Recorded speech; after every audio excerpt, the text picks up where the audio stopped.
안녕하세요. 해외 사연 튜브에서 사연을 읽어드리는 혜연 DJ입니다. 따뜻한 관심 부탁드릴게요. 여기 한 영화사 관계자가 미국 할리우드 스타들과 한국의 야구장을 갔다가 충격적인 장면을 봐버리고는 한국이 이럴 줄은 몰랐다면서 절규했다고 하는데요. 이 여성은 배우들과 함께 간 야구장에서 한국인들이 객석 의자에서 하는 행동을 보고는 이럴 수는 없는 것이라고 말하며 눈물을 흘렸다고 합니다. 그녀는 한국의 야구장에서 무엇을 본 걸까요? 컴퓨터 화면을 뚫어지게 쳐다봤어요. 손가락은 키보드 위에서 멈춰 있고 커서만 깜빡거리면서 제 영감 없음을 비웃는 것 같았죠. 28살의 나이에 영화 마케팅 부서에서 최연소 팀장이 된 저는 모든 프로젝트마다 제 실력을 증명해야 한다는 압박감을 느꼈어요.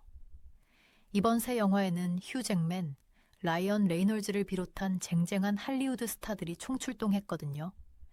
평소처럼 소셜미디어 전략을 쓰는 걸로는 부족하다는 걸 알았어요. 뭔가 획기적인 아이디어가 필요했죠. 에이미, 상사의 목소리에 저는 깜짝 놀랐어요. 재빨리 빈 문서를 최소화하고 상사가 제 사무실로 들어오는 걸 봤어요. 표정이 심각해 보였죠. 새 영화 마케팅 계획에 대해 얘기 좀 해야겠어. 저는 자세를 바로 하고 제 아이디어를 방어할 준비를 했어요. 뭐가 문제인가요, 톰슨 부장님? 그가 한숨을 쉬며 머리를 쓸어 넘겼어요. 같은 시기에 다른 대작 영화들이 최소 5편은 개봉해.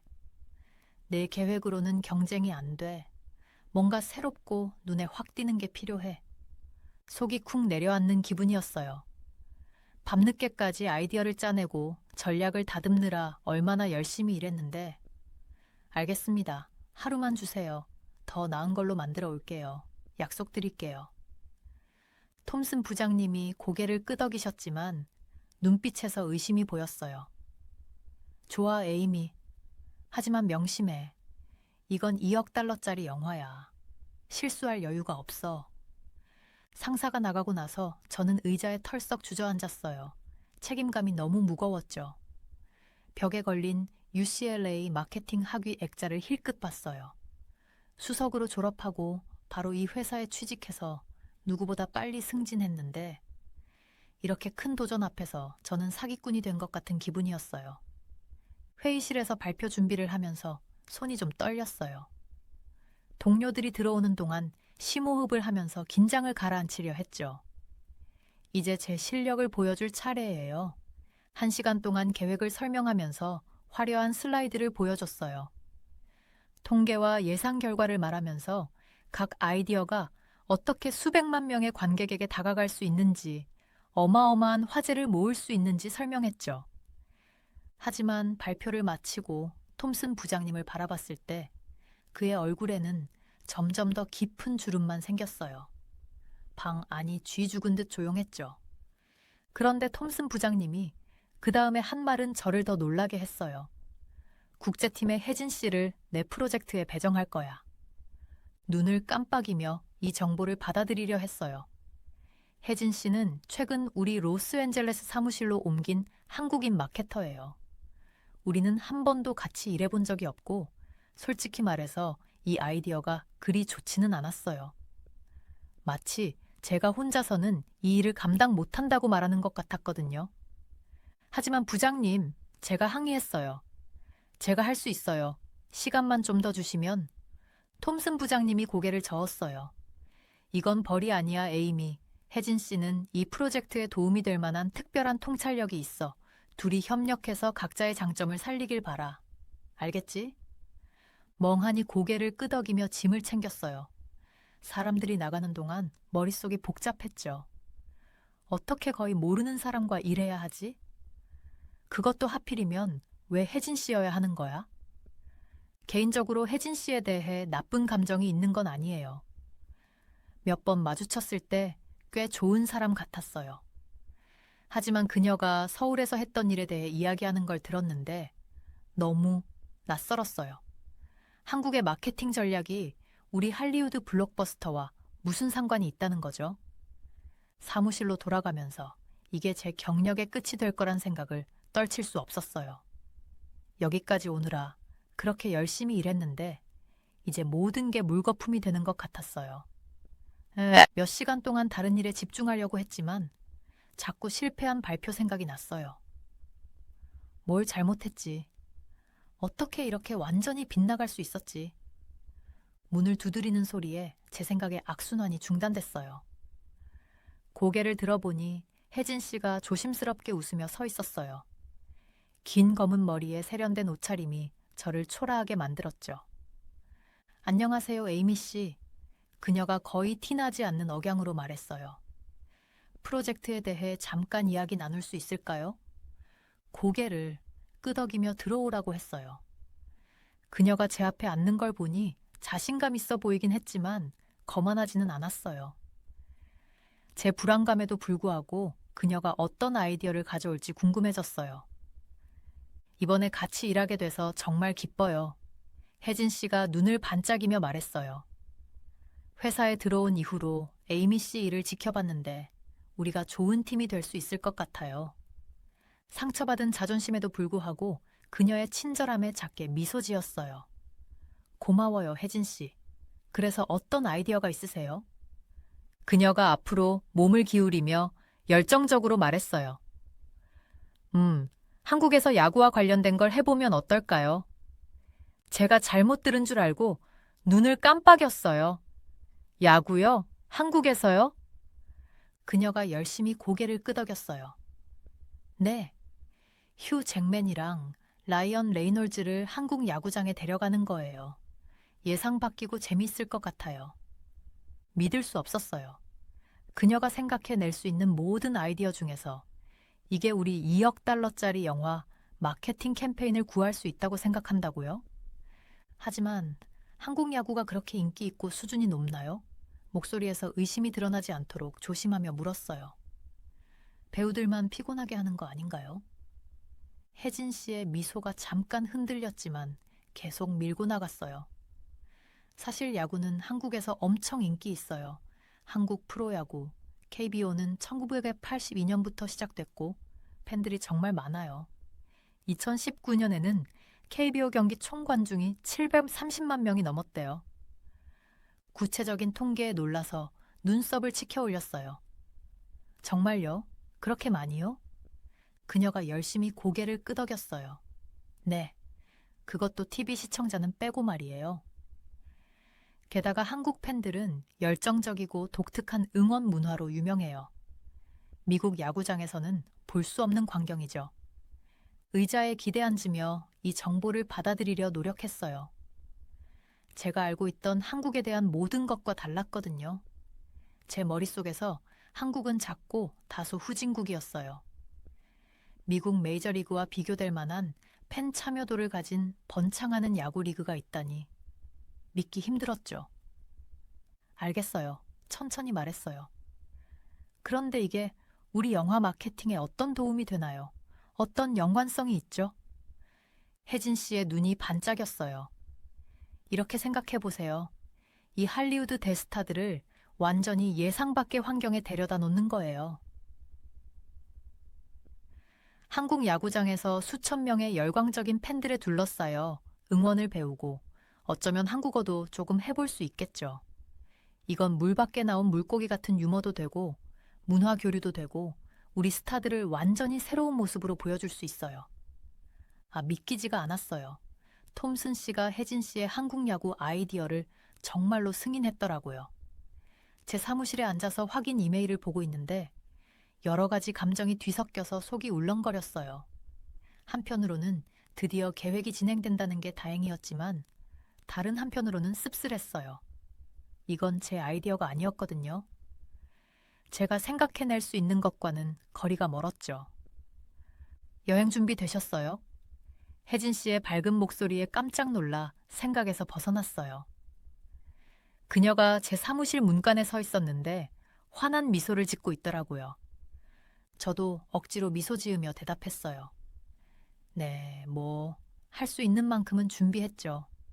그 다음 며칠은 준비하느라 정신없이 지나갔어요. 배우들의 스케줄을 조정하고 촬영팀을 준비하고 한국 야구장에서 촬영하는 모든 세부 사항을 계획해야 했거든요. 이 모든 과정 동안 혜진 씨는 계속 긍정적인 태도를 유지했어요. 그녀의 열정은 전혀 흔들리지 않더라고요. 출발 날짜가 다가올수록 저는 점점 더 불안해졌어요. 한국에 가본 적이 없었거든요. 사실 아시아에 간 적도 없었어요. 제가 가장 멀리 여행한 곳이라곤 대학 때 봄 방학에 갔던 칸쿤이 전부였어요. 알파벳조차 읽을 수 없는 나라에 간다는 생각에 긴장됐죠. 비행기 타기 전날 밤, 저는 침대에 앉아 반쯤 채운 가방들에 둘러싸여 있었어요. 핸드폰을 집어들고 한국 야구를 검색했는데 이게 벌써 몇백 번째인지 모르겠어요. 나온 이미지들은 여전히 놀라웠어요. 팬들로 가득 찬 거대한 경기장들, 복잡한 응원 동작들, 제가 들어본 적 없지만 한국에서는 슈퍼스타인 것 같은 선수들이요. 한숨을 쉬며 핸드폰을 내려놓았어요. 이 모든 게 아직도 큰 모험 같았어요. 만약 배우들이 싫어하면 어쩌지? 필요한 영상을 못 찍으면 어쩌지? 이 아이디어 전체가 실패하고 그게 다 저 때문이라고 하면 어쩌지? 다음 날 아침 공항에서 혜진 씨를 만났어요. 그녀는 상쾌하고 들뜬 표정이었는데 저는 거의 잠을 못 자서 좀비 같았죠. 모험 준비되셨어요? 그녀가 눈을 반짝이며 물었어요. 저는 겨우 고개를 끄덕였어요. 네, 해봐요. 서울행 비행기는 길었지만 혜진 씨는 그 시간 동안 한국 야구와 문화에 대해 더 자세히 설명해 주었어요. 집중하려고 노력했지만 자꾸 딴 생각이 났어요. 이 여행 전체가 실수라는 느낌을 떨칠 수가 없었거든요. 마침내 서울에 도착했을 때 바로 방향 감각을 잃었어요. 공항이 엄청 크고 초현대적이어서 제가 상상했던 후진국과는 전혀 달랐어요. 세관과 수암을 찾는 곳을 지나면서 혜진 씨에게 크게 의지할 수밖에 없었죠. 바로 경기장으로 갈 거예요. 우리가 세련된 검은색 차에 올라탔을 때 혜진 씨가 알려줬어요. 경기가 몇 시간 후에 시작하니까 모든 걸 준비해야 해요. 저는 고개를 끄덕이며 창밖을 계속 보고 있었어요. 서울은 높은 마천루와 넌사인의 바다였어요. 제가 상상했던 개발도상국보다는 미래 영화 세트장 같았죠. 이건 제가 예상했던 게 아니에요. 제가 중얼거렸어요. 혜진 씨가 웃었어요. 서울은 많은 사람들을 놀라게 해요. 세계에서 가장 기술이 발달한 도시 중 하나거든요. 경기장에 가까워질수록 불안감이 다시 올라왔어요. 이제 진실의 순간이 온 거죠. 고척 스카이돔이 우리 앞에 우뚝 섰는데 제가 본 어떤 MLB 경기장과 맞먹을 정도로 거대한 구조물이었어요. 들어가 보니 모든 게 얼마나 현대적이고 깨끗한지에 놀랐어요. 시설은 최고 수준이었고 넓은 복도와 최첨단 편의시설이 있었죠. 오늘은 LG 트윈스와 키움 히어로즈가 경기를 해요. 우리가 정해진 자리로 가는 동안 혜진 씨가 설명했어요. 좋은 경기가 될 거예요. 저는 멍하니 고개를 끄덕였어요. 늘어나는 관중들의 정신이 팔렸거든요. 팬들이 물밀듯이 들어오고 있었는데 많은 사람들이 팀 유니폼을 입고 정교한 응원 피켓을 들고 있었어요. 공기 중에 전기가 통하는 것 같은 에너지가 느껴졌죠. 우리 촬영팀은 이미 준비를 하고 있었고 곧 배우들이 도착했어요. 두 배우 모두 이 특별한 경험에 들뜬 것 같아 보여서 제 걱정이 좀 줄어들었죠. 경기 시작 시간이 다가오자 경기장이 만원이 됐어요. 평일 오후인데도 이렇게 많은 사람들이 있다는 게 믿기지 않았어요. 이게 보통이에요? 혜진 씨에게 물었어요. 그녀가 고개를 끄덕였어요. 네, 그럼요. 여기선 야구가 정말 인기 있어요. KBO는 경기당 평균 관중이 초 500명 정도예요. 작년에는 시즌 총 관중이 730만 명 정도였죠. 놀라서 눈을 깜빡였어요. 그건 대단한 숫자였고 MLB 관중 수와 크게 차이나지 않았거든요. 경기가 시작됐는데 팬들의 열정에 바로 당황했어요. 그들은 그냥 보고만 있는 게 아니라 참여하고 있었어요. 각 선수마다 고유한 응원가가 있었고 팔을 흔드는 동작과 구호를 외치는 게 다 동시에 이루어졌어요. 경기장 전체가 치어리더들이 메가폰으로 이끄는 대로 일제히 응원을 했죠. 경기가 진행되면서 하늘에 먹구름이 끼기 시작했어요. 순간 겁이 났어요. 비가 오면 우리 촬영이 망치는 거 아닌가? 하지만 놀랍게도 보슬비가 내리기 시작했는데도 팬들은 꿈쩍도 안 했어요. 그냥 우산을 꺼내 들고 아무 일도 없다는 듯이 계속 응원했죠. 그만둬야 하지 않나요? 저는 불안하게 비를 쳐다보며 혜진 씨에게 물었어요. 그녀는 웃으며 고개를 저었어요. 이게 완벽해요. 이 팬들이 얼마나 열정적인지 보세요. 그녀 말이 맞았어요. 배우들은 팬들의 열정에 명백히 감동받은 것 같았고, 비가 우리가 계획할 수 없었던 드라마틱한 요소를 영상에 더해줬죠. 그 다음 며칠은 정신없이 바빴어요. 배우들과 함께 추가 홍보 영상을 찍지 않을 때는 혜진 씨가 저를 데리고 서울 구경을 시켜줬어요. 도시를 한눈에 볼 수 있는 전망대가 있는 높은 마천루도 가보고, 전통 길거리 음식과 최첨단 전자제품이 나란히 팔리는 번화한 시장도 둘러봤어요. 심지어 도시 한복판에 있는 스마트팜도 가봤는데 거기서는 첨단 수경재배 시스템으로 채소를 키우고 있더라고요. 갈 때마다 한국에 대한 제 선입견이 깨지는 걸 느꼈어요. 기반 시설이 인상적이었는데 대중교통 시스템은 뉴욕의 지하철을 구식처럼 보이게 할 정도였어요. 어디를 가든 인터넷 속도가 엄청 빨랐고요. 그리고 기술 면에서는 우리 호텔 화장실부터 식당에서 음식 주문하는 방식까지 삶의 모든 면에 뭔가 첨단 기술이 들어간 것 같았어요. 어느 날 오후 촬영 중간에 커피를 마시러 갔다가 제 신용카드를 찾을 수가 없었어요. 지갑을 뒤적이면서 패닉에 빠졌죠. 이런, 제가 신음했어요. 카드를 잃어버린 것 같아요. 혜진 씨가 걱정스러운 표정을 지었어요. 마지막으로 어디서 쓰셨는지 기억나세요? 저는 고개를 저었어요. 정말 막막했거든요. 잘 모르겠어요. 어제 저녁에 갔던 식당인가? 아니면 오늘 아침에 들른 편의점? 어떻게 해야 할지 모르겠어요. 외국에서 돈도 없이 갇힌 거나 다름없잖아요. 걱정 마세요. 혜진 씨가 차분하게 말했어요. 카드사에 전화해봐요. 분명 도와줄 수 있을 거예요. 감사하게도 고개를 끄덕이며 핸드폰을 꺼냈어요.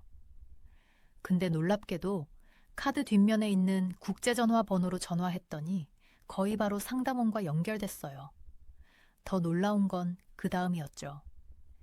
에이미 씨, 1시간 안에 대체 카드를 보내드릴 수 있습니다. 어디로 배송해 드릴까요? 상담원이 알려줬어요. 어리둥절해서 눈을 깜빡였어요. 1시간 안에요? 그게 가능한가요? 물론이죠. 상담원이 대답했어요. 한국에서는 신속카드 교체 서비스를 제공하고 있습니다. 저희의 프리미엄 서비스 중 하나예요. 아직도 믿기지 않는 채로 현재 위치 주소를 알려드렸어요. 정말 그들 말대로 1시간도 안 돼서 택배기사가 대체 카드를 가지고 왔어요. 우와, 대단해요. 사이카데우를 활성화하면서 혜진 씨에게 말했어요. 미국에서였다면 며칠, 어쩌면 몇 주가 걸렸을 거예요. 혜진 씨가 고개를 끄덕였어요. 한국은 고객 서비스와 효율성에 매우 신경 써요. 제가 미국에 있을 때 가장 그리워하는 것 중 하나죠. 여행이 끝나갈 무렵 저는 복잡한 감정을 느꼈어요. 한편으로는 우리 마케팅 캠페인이 대성공을 거둘 것 같았어요. 찍은 영상들이 정말 좋았고 초기 테스트 관객들의 반응도 엄청 긍정적이었거든요. 사람들이 한국 문화와 스포츠에 대한 이런 모습에 흥미를 느끼더라고요. 저희 비행기가 LAX에 착륙했을 때 저는 안도감과 아쉬움이 섞인 이상한 기분이 들었어요. 한편으로는 익숙한 땅으로 돌아와서 기뻤지만 또 다른 한편으로는 벌써 서울의 에너지와 놀라움이 그리워지더라고요. 혜진 씨를 힐끗 봤는데 그녀는 늘 그렇듯이 능숙하게 짐을 정리하고 있었어요. 현실로 돌아왔네요. 하고 제가 한숨을 쉬었죠. 그녀가 미소 지었어요. 이제 시작일 뿐이에요, 에이미 씨. 사람들이 우리 영상을 보고 어떻게 반응할지 기대돼요. 그 후 몇 주는 정신없이 바빴어요. 한국에서 찍은 영상을 편집하느라 정신이 없었죠. 소셜미디어용 짧은 영상들과 더 긴 비하인드 영상을 만들었어요. 작업하면서 여행 중에 놓쳤던 작은 디테일들을 계속 발견하게 되더라고요. 팬들 얼굴에 보이는 열정, 휴와 라이언이 서툴게 한국 야구 응원을 따라하면서 보여준 진심 어린 기쁨, 서울 스카이라인의 멋진 배경 같은 것들이요. 어느 날 오후 야구장에서 라이언이 매운 한국식 후라이드 치킨을 먹으려고 애쓰는 특히 좋은 장면을 검토하고 있을 때 톰슨 씨가 편집실에 얼굴을 내밀었어요. 어떻게 돼가고 있나요? 그가 화면을 뚫어지게 보며 물었어요. 저는 긴장감에 가슴이 두근거렸어요. 진실의 순간이 온 거죠. 첫 번째 영상들의 마지막 손질을 하고 있어요. 제가 침착하게 말하려고 노력하며 대답했어요. 한번 보시겠어요? 그가 고개를 끄덕이자 저희는 가장 좋은 장면들을 모아 만든 영상을 보여드렸어요. 영상이 진행되는 동안 저는 그의 얼굴을 주의 깊게 살폈어요. 뭔가 승인이나 실망의 표시가 있나 찾아보면서요. 다행히 그의 얼굴에 서서히 미소가 번졌어요. 영상이 끝나자 그가 저희 쪽으로 돌아섰는데 눈이 흥분으로 반짝이더라고요. 이거 정말 대단해요. 그가 말했어요. 신선하고 예상 바뀌고 우리 스타들을 완전히 새로운 모습으로 보여주네요. 이거 대박 날 것 같아요. 안도감이 물밀듯이 밀려왔어요. 해냈어요. 우리의 미친 한국 야구 아이디어가 실제로 통한 거예요. 그 후 며칠 동안 저희는 여러 소셜 미디어 플랫폼의 영상들을 올렸어요. 반응은 즉각적이고 압도적이었죠. 사람들은 휴 잭맨과 라이언 레이놀즈가 익숙하지 않은 환경에서 한국 야구 문화를 체험하는 모습을 보고 좋아했어요. 서울의 비하인드 씬들은 호기심과 감탄을 불러일으켰고요. 한국이 얼마나 현대적이고 활기찬지 놀라워하는 댓글들이 쏟아졌어요. 우리 캠페인이 탄력을 받으면서 저는 한국에서의 경험에 대해 더 알고 싶어 하는 기자들의 전화를 받느라 바빴어요. 제가 방금 배운 한국 문화의 측면들을 설명하는 게 비현실적으로 느껴졌죠.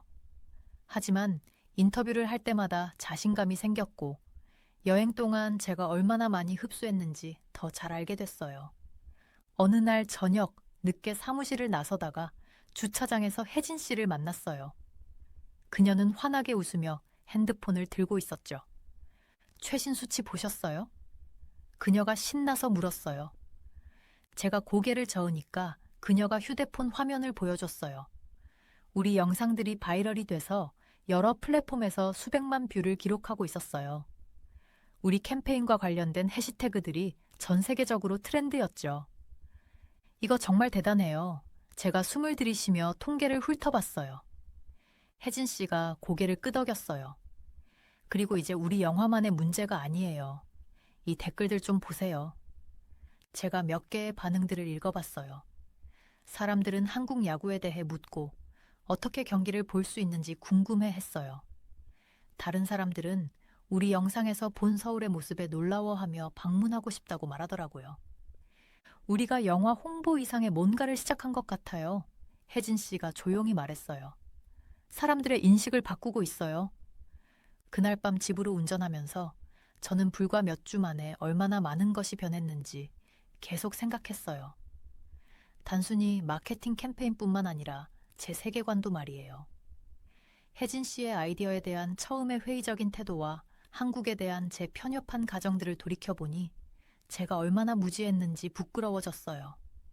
다음 날 아침, 저는 성공을 이어가겠다는 결심으로 일찍 사무실에 도착했어요. 제 책상에 앉자마자 핸드폰에 뉴스 알림이 왔어요. 헤드라인을 보고 깜짝 놀라 핸드폰을 떨어뜨릴 뻔했죠. 영화 마케팅 캠페인이 바이럴되면서 한국 신드롬이 미국을 휩쓸다.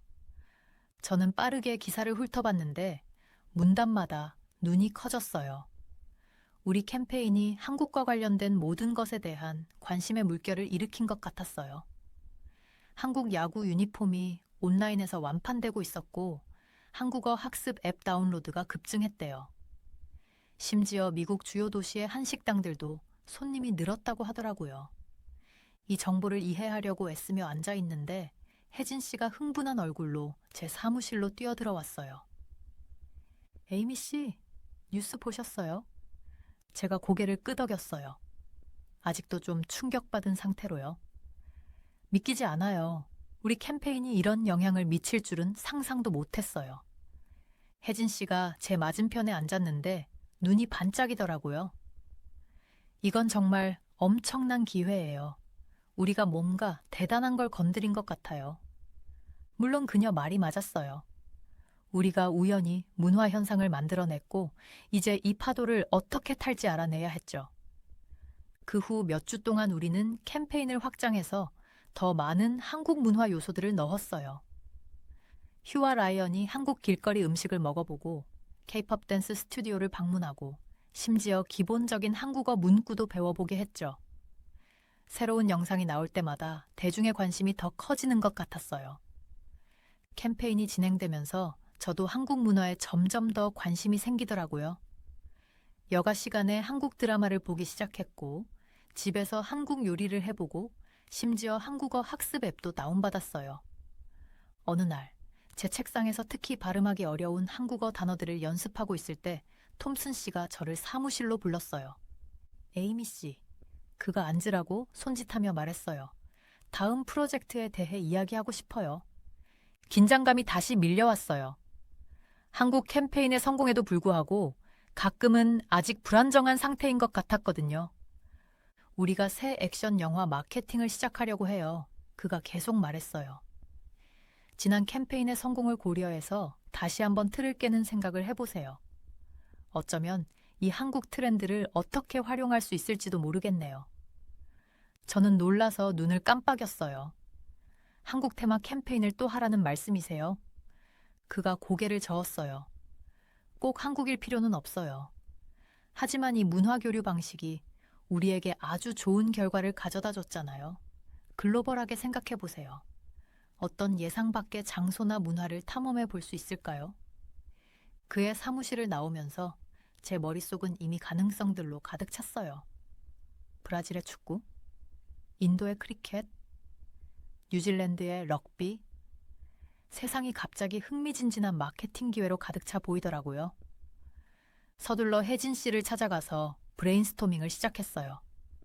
회의실에 앉아 아이디어를 주고받으면서 제가 얼마나 성장했는지 깨달았어요. 불과 몇 달 전만 해도 외국 스포츠나 문화를 중심으로 마케팅 캠페인을 짜는 아이디어에 저항했을 텐데 이제는 그게 가장 자연스러운 일처럼 느껴지더라고요. 있잖아요. 토론 중 잠시 쉬는 동안 혜진 씨가 말했어요. 에이미 씨가 정말 많이 발전한 것 같아 자랑스러워요. 저는 놀라서 그녀를 쳐다봤어요. 무슨 말씀이세요? 그녀가 부드럽게 웃었어요.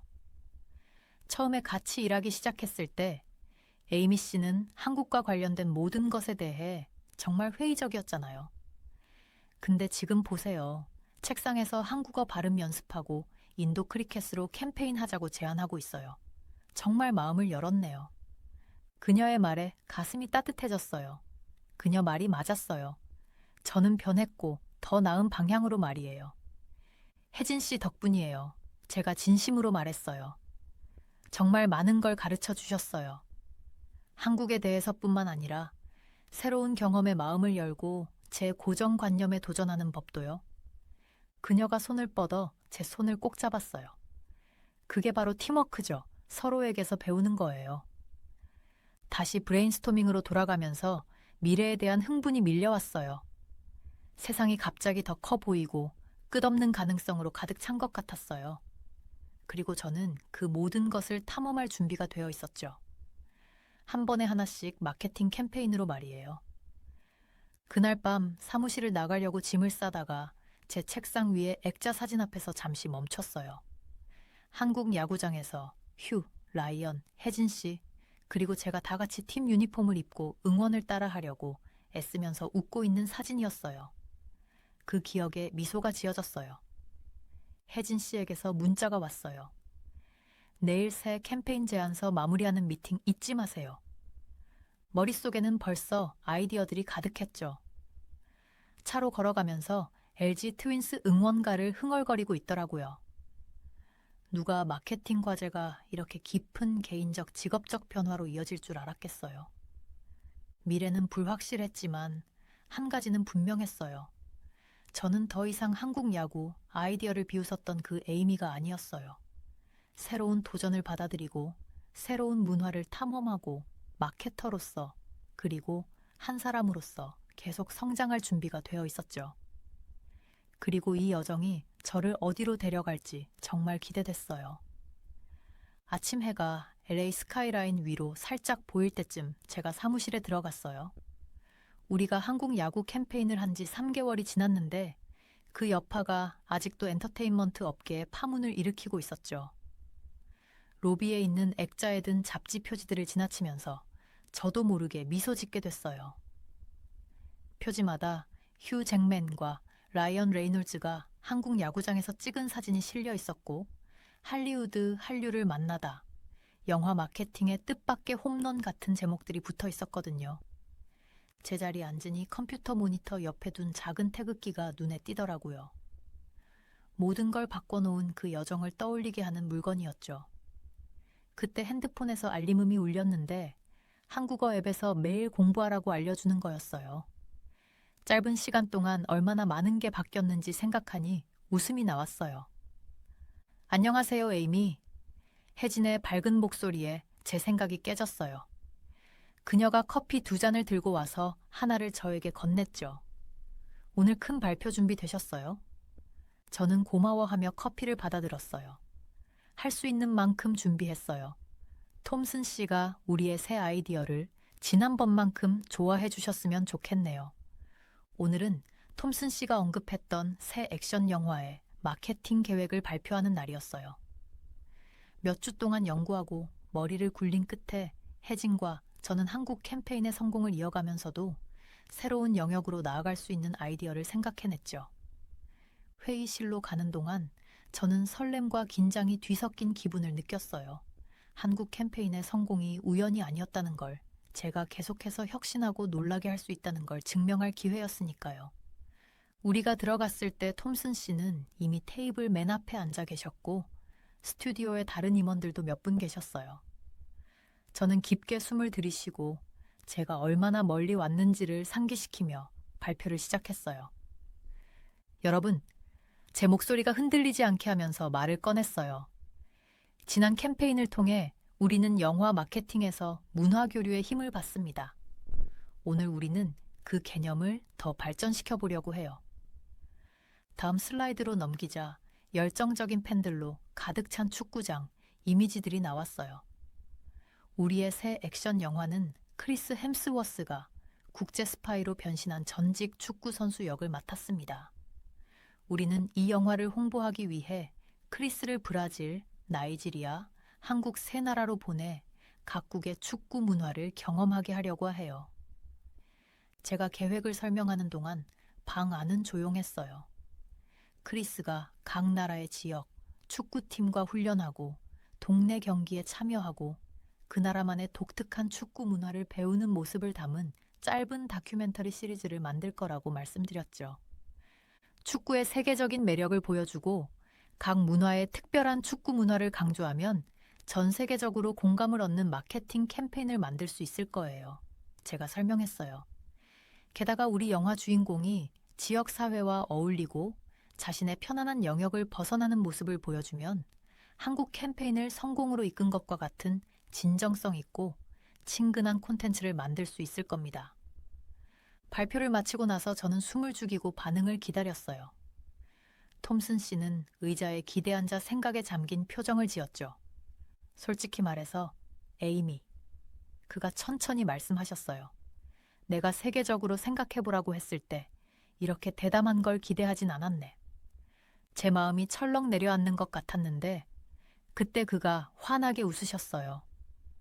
마음에 들어 대담하고 포용적이고 우리가 전에 어려워했던 시장에도 다가갈 가능성이 있어.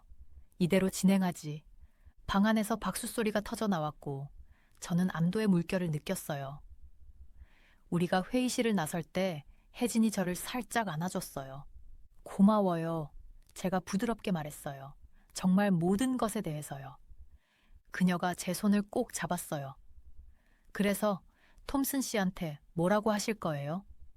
저는 깊이 숨을 들이쉬며 얼굴에 미소가 번지는 걸 느꼈어요. 수락하겠다고 할 거예요. 이 새로운 모험을 할 준비가 됐어요. 우리가 회의실을 나왔을 때 태양이 LA 위로 지고 있었고 하늘은 찬란한 주황색과 분홍색으로 물들어 있었어요. 미래에 대한 설렘이 가슴 속에서 솟구쳤죠. 이 새로운 역할이 저를 어디로 이끌지, 어떤 문화를 탐험하게 될지, 어떤 이야기를 전하게 될지 전혀 몰랐어요. 하지만 한 가지는 확실했어요. 한국이 아니었다면 생각도 하지 못했을 것이라는 것이었죠. 그 순간 한국에 대해 감사함을 느꼈답니다. 안녕하세요. 저는 아르비드라고 합니다. 저는 컴퓨터 화면에 뜬 이메일을 보며 눈살을 찌푸렸어요. 한국 서울에서 연구를 하라고요? 이건 분명 농담일 거예요. 베테랑 인류학자인 저는 세계 문화를 객관적으로 분석하는 걸 자랑스럽게 여겼죠. 하지만 한국이라니요.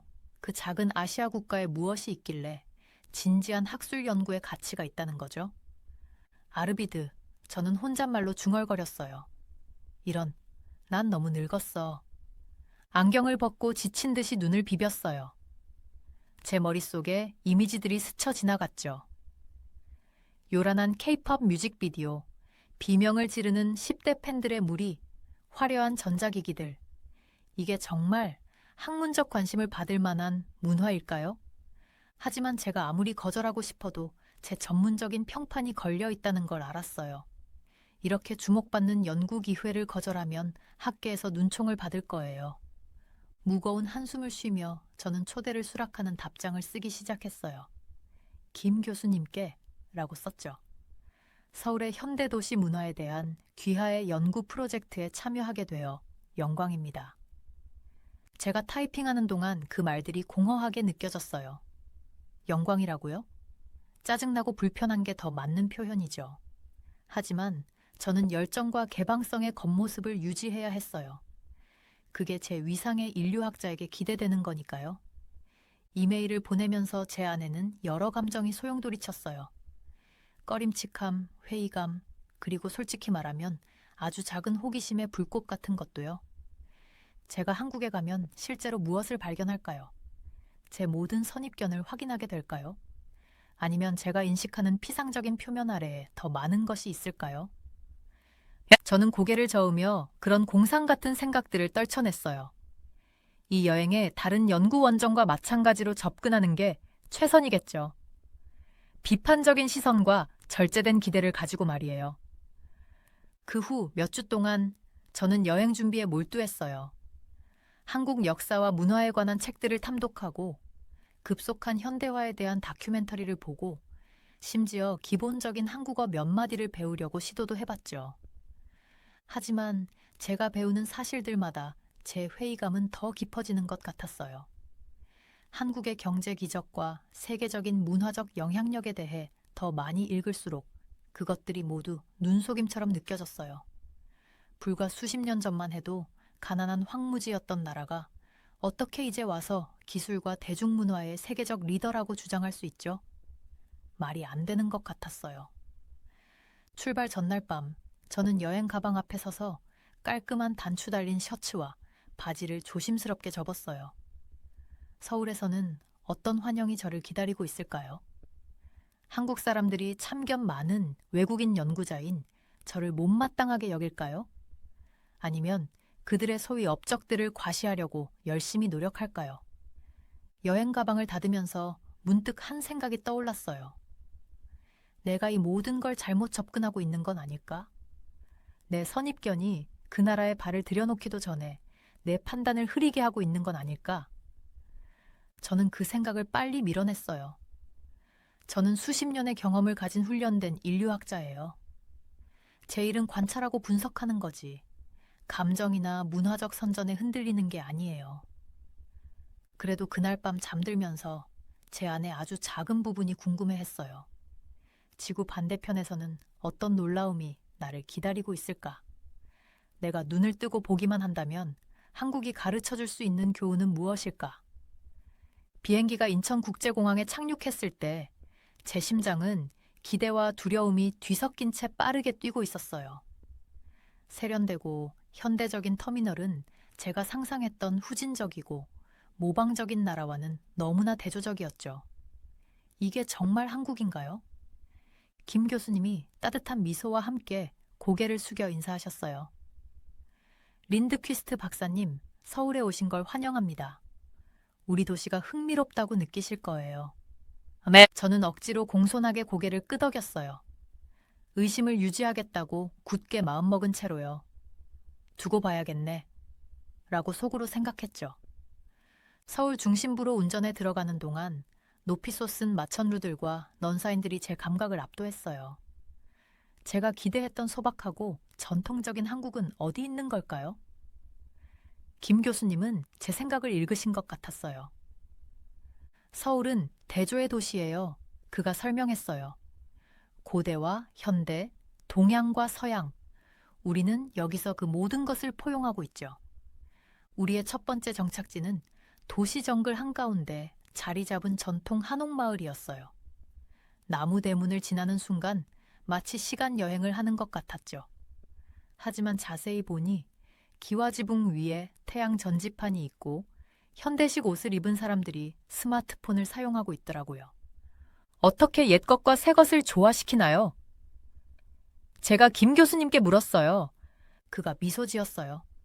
우리는 그것들을 대립되는 것으로 보지 않고 우리 정체성의 상호 보완적인 부분으로 봐요. 어떻게 생각하세요? 전통과 혁신이 공존할 수 있을까요? 우리가 더 탐험하는 동안 저는 그의 질문을 곰곰이 생각해 봤어요. 전통 찻집에서 정교한 다도 의식에 감탄했죠. 하지만 제 손에 들린 섬세한 도자기 찻잔은 테이블에 숨겨진 전자 온열기로 완벽하게 따뜻하게 유지되고 있었어요. 정말 독창적이네요. 저도 모르게 중얼거렸어요. 그날 오후 우리는 삼성 본사를 방문했어요. 기술의 회의적인 사람으로서 저는 실망할 준비를 하고 있었죠. 하지만 제가 본 혁신들은 저를 말문이 막히게 만들었어요. 종이처럼 말리는 유연한 화면들, 제가 본 그 어떤 것보다도 더 생생한 AI 비서들, 복잡한 작업을 수행하는 로봇들이요. 박 박사님, 로봇 공학자가 그들의 최신 휴머노이드 로봇을 시연해 주셨어요. 그 유연한 움직임과 자연스러운 말투는 정말 놀라웠죠. 우리는 노인들을 돌볼 수 있는 로봇을 만들기 위해 노력하고 있어요. 그녀가 설명했어요. 이것이 기술이 사회에 봉사할 수 있는 한 가지 방법이죠. 그녀의 말이 저를 강하게 울렸어요. 이건 차갑고 영혼 없는 기술이 아니었어요. 그 뒤에는 따뜻한 마음이 있었죠. 저는 고개를 끄덕이며 진심으로 감명받았어요. 그날 저녁 김 교수님이 저를 K-팝 콘서트에 데려가셨어요. 저는 그것을 피상적인 것으로 무시했었지만 경기장의 에너지는 전기가 통하는 것 같았어요. 수천 명의 팬들이 하나가 되어 움직이며 모든 가사를 따라 불렀죠. 복잡한 안무와 현란한 효과들은 눈을 즐겁게 하며 했어요. 이게 바로 한국의 소프트 파워예요. 김 교수님이 음악 소리 너머로 외쳤어요. 음악과 엔터테인먼트를 통해 우리는 세계와 우리 문화를 공유하고 있죠. 관중들이 환호성을 지르는 동안 저는 등골이 오싹해지는 느낌을 받았어요. 여기서 마법 같은 일이 일어나고 있었어요. 제가 크게 과소평가했던 문화 현상이었죠. 그날 밤 호텔방으로 돌아와 반짝이는 서울의 스카이라인을 바라보며 저는 생각에 잠겼어요. 단 하루 만에 제 선입견은 완전히 흔들렸어요. 이 역동적인 나라는 또 어떤 놀라움을 품고 있을까요? 처음으로 저는 그것을 알아내는 것에 대해 진심으로 흥분되었어요. 서울의 번화가를 걸으면서 보니까 넌사인이랑 높이 솟은 마천루들이 더 이상 낯설게 느껴지지 않더라고요. 오히려 제가 이제야 조금씩 이해하기 시작한 에너지로 가득 차 있는 것 같았어요. 처음에 가졌던 회의적인 마음이 서서히 호기심으로 바뀌고 있었고 이 매력적인 나라에 대해 더 많이 알고 싶어졌어요. 아르비드 씨, 제가 소개해드리고 싶은 분이 계세요. 김 교수님이 조용한 골목에 자리 잡은 작은 카페로 저를 안내하시면서 말씀하셨어요. 들어가 보니까 한 노년 여성분이 구석 테이블에 앉아 계시더라고요. 주름진 손으로 김이 모락모락 나는 차를 감싸고 계셨어요. 이분이 이 할머니세요. 김 교수님이 우리를 소개해 주셨어요. 아르비드 씨가 흥미롭게 들으실 만한 이야기가 있으세요. 저는 이 할머니 맞은편에 앉았는데 할머니 얼굴에 깊게 패인 주름들이 눈에 띄더라고요. 그 하나하나가 충실히 살아온 삶의 증거 같았어요. 할머니께서 말씀을 시작하셨는데 목소리는 부드러웠지만 단호함이 느껴졌어요. 내가 아주 어렸을 때 전쟁이 터졌어. 이 할머니께서 말씀을 시작하셨는데 먼 옛날의 기억을 떠올리시는 듯 눈빛이 멀어 보이셨어요. 하루는 마을 친구들이랑 놀고 있었는데 다음 날엔 하늘에서 폭탄이 떨어지는 바람에 목숨을 부지하려고 도망치고 있었지.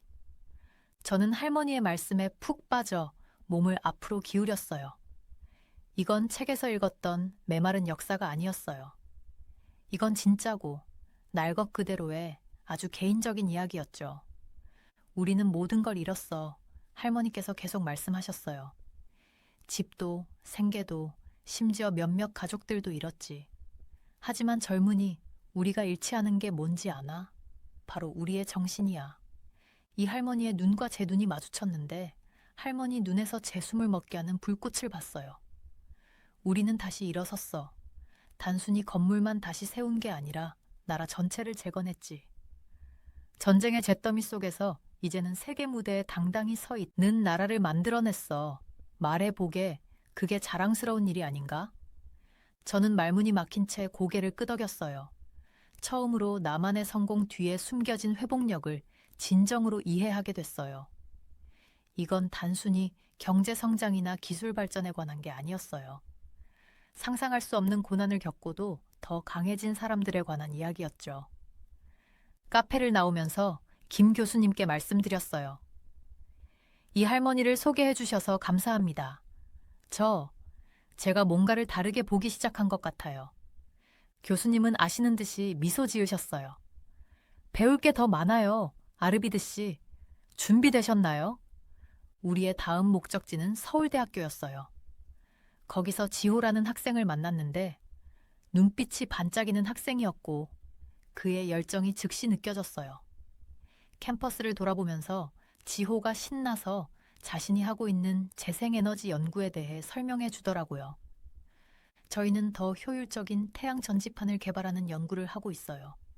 그가 열정 넘치는 눈빛으로 말했어요. 기후변화와 싸우는데 정말로 도움이 될 거라고 믿어요. 저는 그의 헌신에 감명받았어요. 학부생 수준에서는 대단한 연구네요. 제가 말했어요. 지호는 겸손하게 어깨를 으쓱했어요. 여기 있는 우리 모두가 그걸 위해 노력하고 있어요. 한계를 뛰어넘고 더 나은 미래를 만들어내는 거죠. 도서관을 걸어가면서 보니까 학생들이 책상에 파묻혀 공부하고 있더라고요. 그들의 얼굴에는 집중하는 모습이 새겨져 있었어요.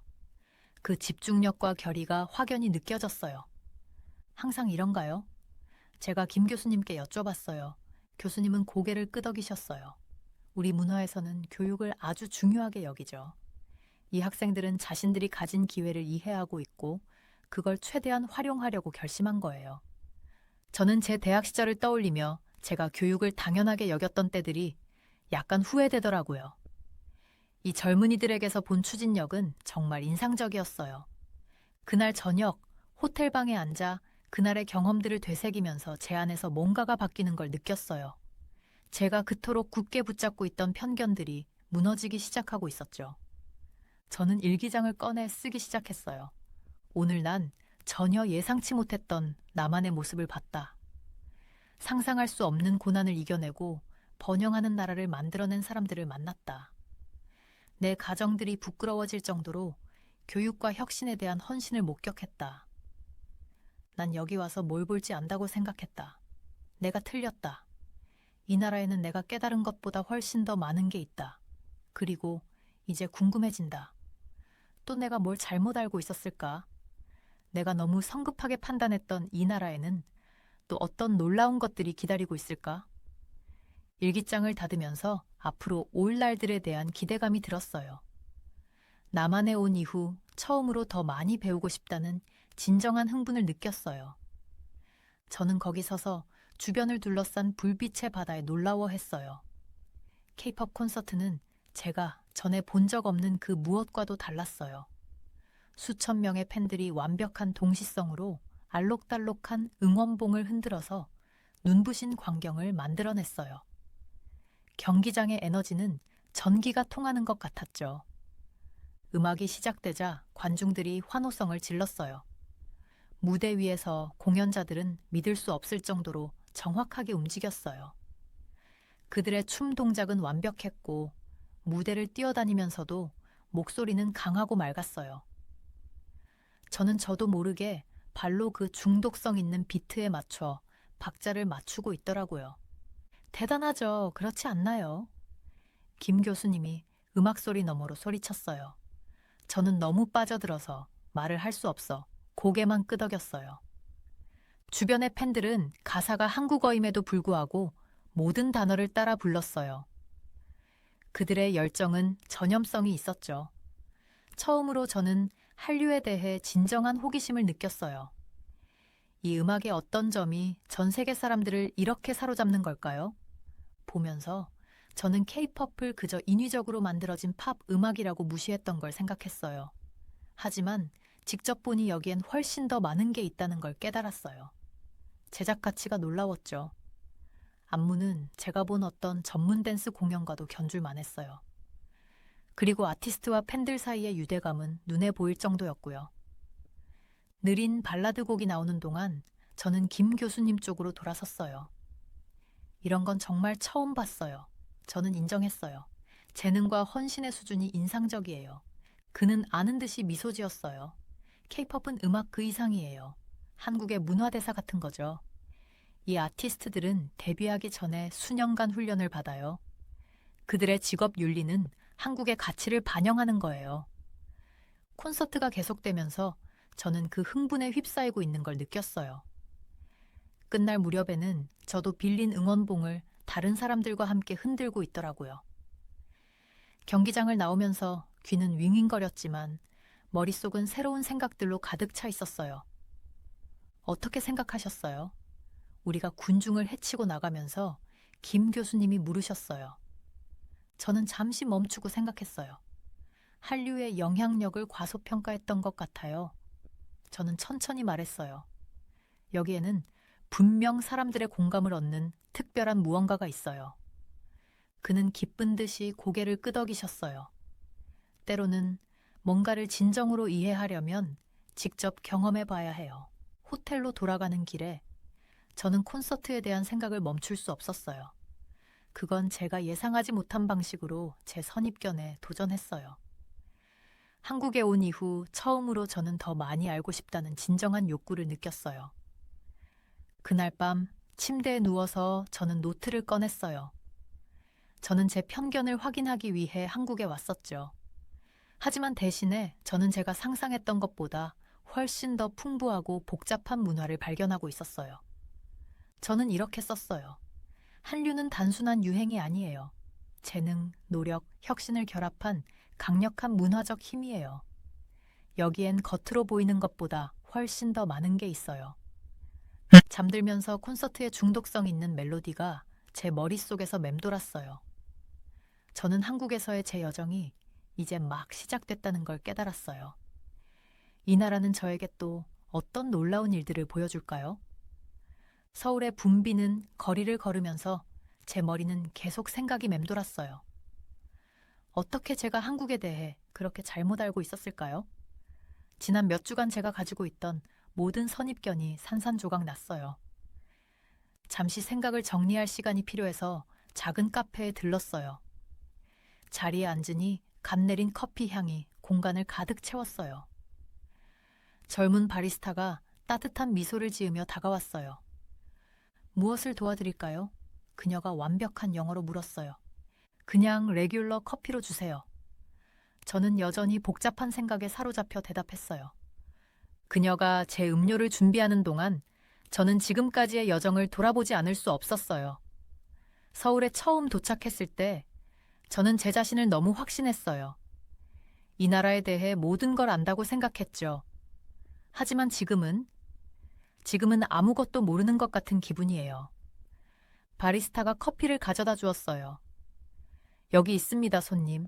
맛있게 드세요. 한 모금 마셔보니 진한 맛이 좋았어요. 물론 훌륭했죠. 여기서 경험한 다른 모든 것들처럼요. 실례합니다. 저는 바리스타의 주의를 끌었어요. 질문 하나 해도 될까요? 그녀는 호기심 어린 눈으로 고개를 끄덕였어요. 당신 나라에서 가장 좋아하는 점이 뭐예요? 그녀의 얼굴이 환해졌어요. 오, 너무 많죠. 하지만 제가 가장 좋아하는 건 우리의 정신이에요. 우리는 많은 어려움을 겪었지만 항상 힘을 모아 열심히 일해 그것들을 극복했거든요. 저는 이연수 여사와 그녀의 전쟁 이야기를 떠올리며 고개를 끄덕였어요. 정말 많은 것을 극복하셨군요. 그렇죠. 그녀가 동의했어요. 하지만 우리는 그저 살아남는 게 아니라 번영해요. 이렇게 짧은 시간 동안 얼마나 멀리 왔는지 보세요. 그녀 말이 맞았어요. 생각하면 할수록 한국의 빠른 발전에 놀랐어요. 전쟁으로 폐허가 된 나라에서 불과 몇십 년 만에 기술과 문화의 세계적 리더가 되다니 정말 놀라운 일이었어요. 커피를 다 마시면서 예전의 제 모습을 떠올리며 웃음이 나왔어요. 제가 얼마나 오만했었나요? 제 편견을 확인하러 왔다가 오히려 제가 안다고 생각했던 모든 것을 의심하게 되었어요. 다시 거리로 나섰을 때 도시를 새로운 눈으로 보게 됐어요. 세련된 고층 건물들이 더 이상 서양 건축의 단순한 모방으로 보이지 않았어요. 이제는 한국의 혁신적인 정신과 결의의 상징으로 보였어요. 활기찬 대화에 열중한 학생들 무리가 지나갔어요. 지호와 그의 학구열이 떠올랐어요. 이 젊은이들은 단순히 시험을 통과하기 위해 공부하는 게 아니라 자신들의 나라와 세계의 미래를 만들어갈 준비를 하고 있는 거예요. 김 교수님의 메시지가 폰으로 왔어요. 1시간 후에 국립박물관에서 만나요. 라고 써 있었어요. 보여드릴 게 있어요. 박물관으로 가는 길에 저는 흥분을 감출 수 없었어요. 어떤 새로운 발견이 기다리고 있을까요? 또 어떤 가정들을 직면해야 할까요? 도착했을 때 박물관은 조용했어요. 김 교수님이 입구에서 아는 듯한 미소를 지으며 기다리고 계셨어요. 아르비드, 그가 따뜻하게 인사하셨어요. 기분이 어떠세요? 저는 부드럽게 웃으며 고개를 저었어요. 압도됐어요. 혼란스럽고요. 놀랍기도 하고요. 골라보세요. 그는 이해한다는 듯이 고개를 끄덕이셨어요. 받아들이기 힘든 게 많죠? 와요. 뭘 좀 보여드릴게요. 우리는 특별 전시관에 도착할 때까지 박물관을 걸었어요. 표지판에는 한국의 5,000년 역사라고 적혀 있었어요. 둘러보세요. 김 교수님이 말씀하셨어요. 무엇이 보이나요? 저는 시간을 들여 각 유물을 자세히 살펴봤어요. 고대 도자기 조각들, 오래된 왕조의 정교한 금관들, 그리고 눈앞에서 살아 움직이는 것 같은 섬세한 그림들이 있었어요. 풍부한 문화유산이 보여요. 저는 천천히 말했어요. 수천 년 전으로 거슬러 올라가는. 김 교수님이 인정하듯 고개를 끄덕이셨어요. 정확해요. 한국의 현대적 업적들은 갑자기 생겨난 게 아니에요. 그것들은 수천 년 동안 이어져 온 혁신과 창의성의 토대 위에 세워진 거예요. 전시관을 계속 돌아보면서 저는 점점 더 부끄러워졌어요. 어떻게 이 나라의 문화를 그렇게 쉽게 무시할 수 있었을까요? 제 좁은 시각으로 얼마나 많은 다른 곳들을 잘못 판단했을까요? 김 교수님, 관람을 마치면서 말씀드렸어요. 사과드려야 할 것 같아요. 저는 너무나 많은 편견을 가지고 왔어요. 너무 잘못됐었어요. 그는 제 어깨에 손을 얹으셨어요. 사과할 필요 없어요, 아르비드. 중요한 건 당신이 배우고 마음을 바꿀 의지가 있었다는 거예요. 그게 우리 모두가 할 수 있는 전부죠. 저는 겸손함과 감사함이 뒤섞인 기분으로 고개를 끄덕였어요. 진짜 한국을 보여주셔서 감사합니다. 박물관을 나오면서 저는 제 여정이 아직 끝나지 않았다는 걸 알았어요. 아직 배울 것도 이해할 것도 너무 많았어요. 하지만 처음으로 앞으로 일어날 일들에 대해 진정으로 설렜어요. 서울의 북적거리는 거리를 걸으면서 저는 제 안에서 소용돌이치는 이상한 감정의 혼합을 느꼈어요. 불과 몇 주 전만 해도 저는 회의와 편견으로 가득 차서 한국에 도착했었죠. 그런데 지금은 제가 알고 있다고 생각했던 모든 것에 의문을 품고 있는 제 자신을 발견했어요. 도시의 넌사인들이 제 주위에서 반짝이며 한국의 현대성을 생생하게 보여주고 있었어요. 하지만 멀리서 보이는 고궁의 실루엣은 이 나라의 풍부한 역사를 상기시켜 주더라고요.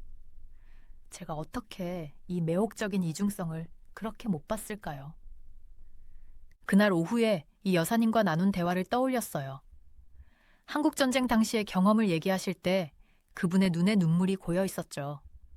그때는 우리에겐 아무것도 없었어요. 그녀가 떨리는 목소리로 말씀하셨어요. 먹을 것도 집도 없었죠. 모든 게 파괴됐었어요. 하지만 우리 한국인들은 절대 포기하지 않아요.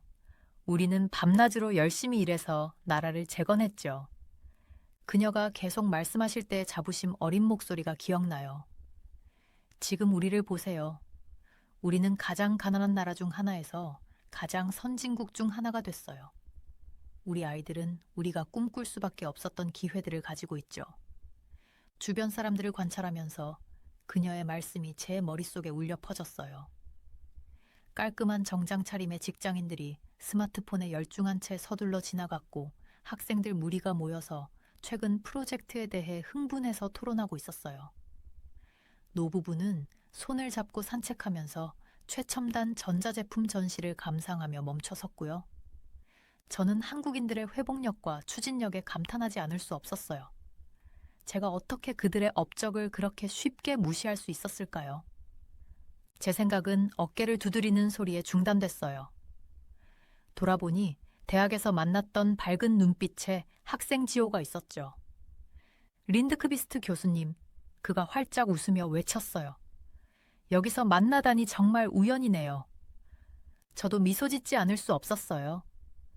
지호의 열정은 정말 전염성이 있었거든요. 그러게 말입니다. 제가 대답했어요. 공부하고 집에 가는 길인가요? 지호가 열심히 고개를 끄덕였어요. 네, 방금 로봇공학 수업에서 그룹 프로젝트를 끝냈어요. 저희는 노인분들의 일상 업무를 도와드릴 AI 시스템을 개발하고 있어요. 어렵지만 정말 신나는 일이에요. 한국의 기술 발전을 처음에 무시했던 걸 기억하며 부끄러움이 느껴졌어요. 여기 제가 너무 과소평가했던 혁신과 창의성에 살아있는 증거가 있었죠. 정말 흥미롭게 들리네요, 지호군. 제가 진심으로 말했어요. 더 자세히 듣고 싶어요. 커피 한 잔 하실래요? 근처 카페에 자리를 잡고 나서 저는 지호의 설명에 진심으로 빠져들었어요.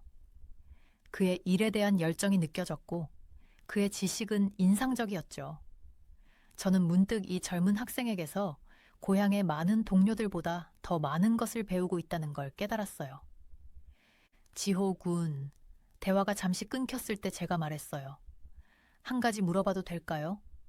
당신과 당신의 또래들이 그렇게 열심히 일하도록 만드는 원동력이 뭔가요? 지호는 잠시 생각에 잠긴 듯 했어요. 교수님, 여러 가지가 복합적으로 작용한다고 생각해요. 우리는 가족과 나라에 대한 강한 책임감을 가지고 있어요. 우리 부모님과 조부모님이 우리를 위해 하신 희생을 알고 있죠. 하지만 그것보다 더 큰 이유가 있어요. 우리는 미래와 우리가 그 미래를 만드는 데 할 수 있는 역할에 대해 흥분돼 있어요. 저는 고개를 끄덕이며 그의 말을 곰곰이 생각했어요. 그럼 한국 문화가 그저 유행일 뿐이라거나 한국의 기술이 단순한 모방에 불과하다는 비판에 대해서는 어떻게 생각하나요? 지호의 눈에서 상처와 결의가 섞인 빛이 번쩍였어요. 솔직히 말씀드리면 교수님, 그건 정말 좌절스러워요. 우리는 우리 문화와 업적을 자랑스럽게 생각해요. 우리는 누구를 따라하려는 게 아니라 우리만의 길을 개척하고 있어요.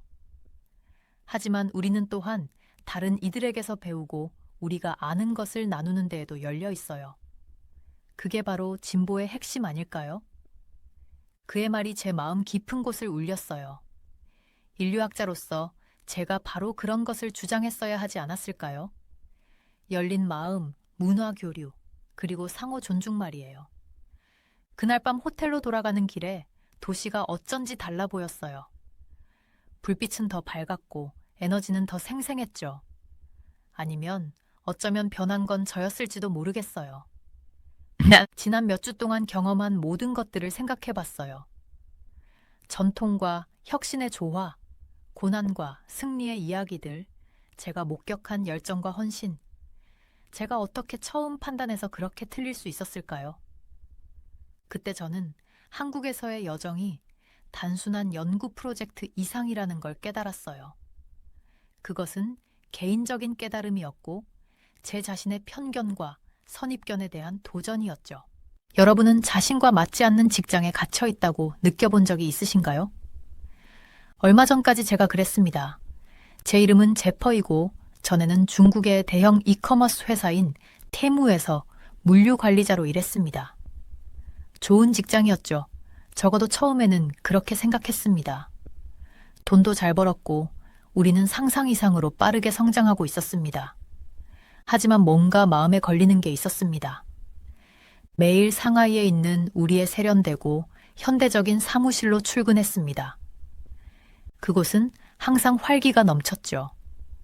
전화벨 소리, 바쁘게 돌아다니는 사람들, 그리고 컴퓨터에서 끊임없이 들리는 소음, 온라인 쇼핑의 세계를 정복하고 있는 것 같은 흥분되는 느낌이었습니다. 하지만 그 모든 에너지 아래에서 저는 점점 불편하게 만드는 것들을 알아차리기 시작했습니다. 제퍼, 이 주문들을 더 빨리 처리해야 해요. 상사가 말하곤 했습니다. 품질이 완벽하지 않다고 해서 뭐가 문제예요. 불만은 나중에 처리하면 되죠. 저는 고개를 끄덕이고 일을 시작했지만 속으로는 위장이 뒤틀리는 것 같았습니다. 이게 정말 올바른 사업 방식일까요? 저는 그 끝에 있는 고객들, 안전하지 않거나 품질이 좋지 않을 수도 있는 제품에 열심히 번 돈을 쓰고 있는 실제 사람들에 대해 생각하지 않을 수 없었습니다. 어느 날 저는 정말 충격적인 대화를 우연히 듣게 되었습니다. 제 동료 2명이 대규모 제품 리콜을 어떻게 대중에게 숨겼는지에 대해 웃고 있었습니다. 그들은 절대 모를 거야, 한 명이 말했습니다. 설령 알아낸다 해도 그들이 뭘 할 수 있겠어. 우리는 무너지기엔 너무 큰 회사라고. 저는 속이 메스꺼웠습니다. 이게 성공의 모습인가요? 더 많은 돈을 벌기 위해 사람들을 속이고 위험에 빠뜨리는 것? 우리가 매우 잘못된 일을 하고 있다는 느낌을 떨쳐버릴 수 없었습니다.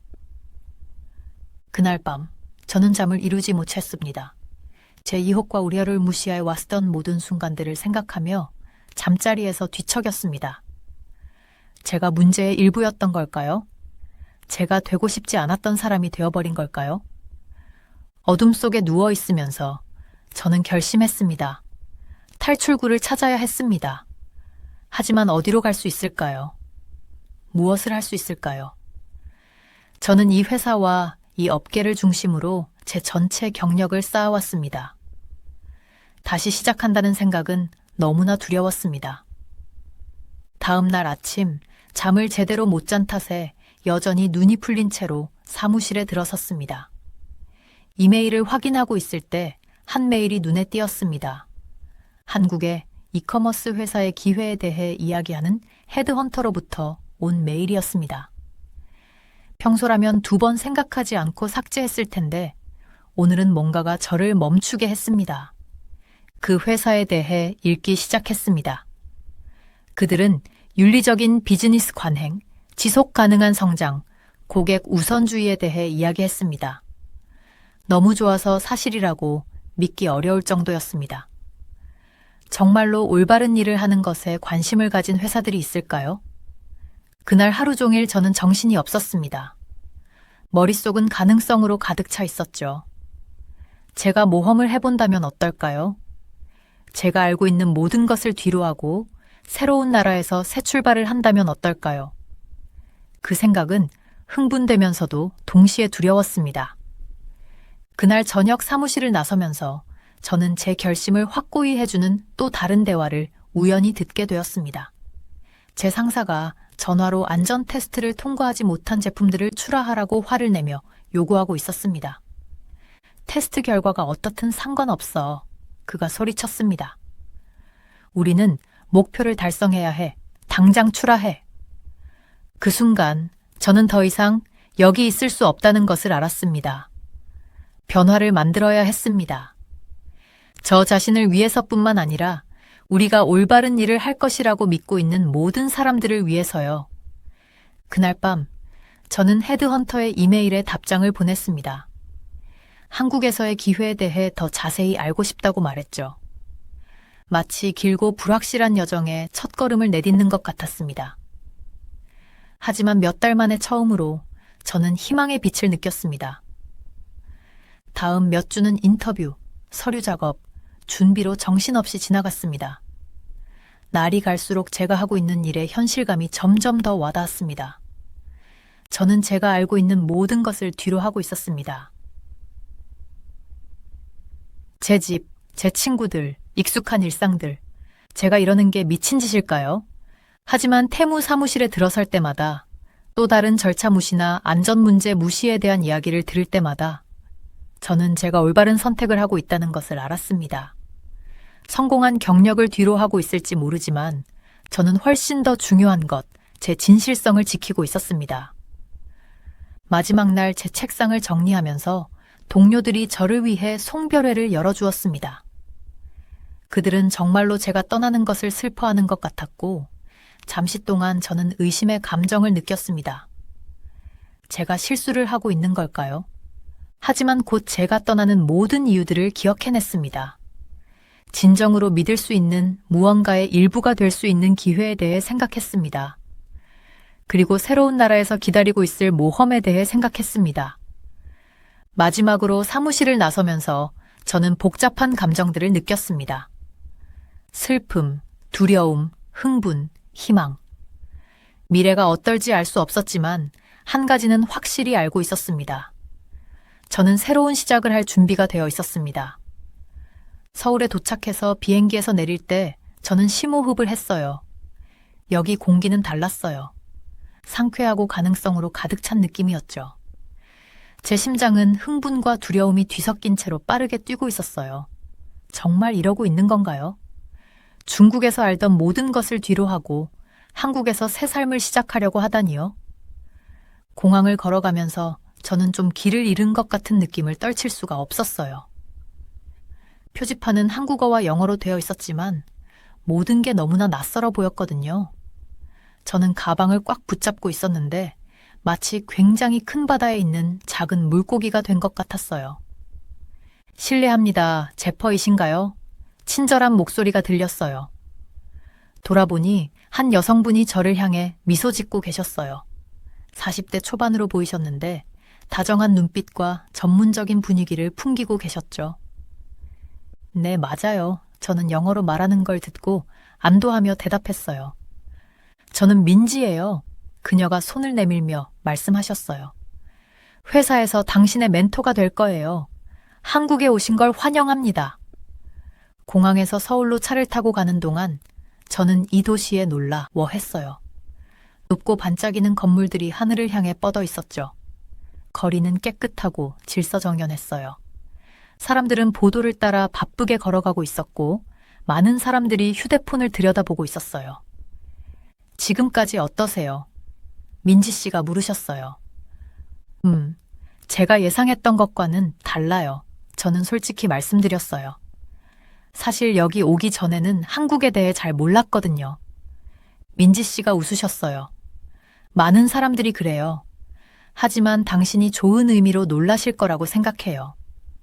그녀 말씀이 맞았어요.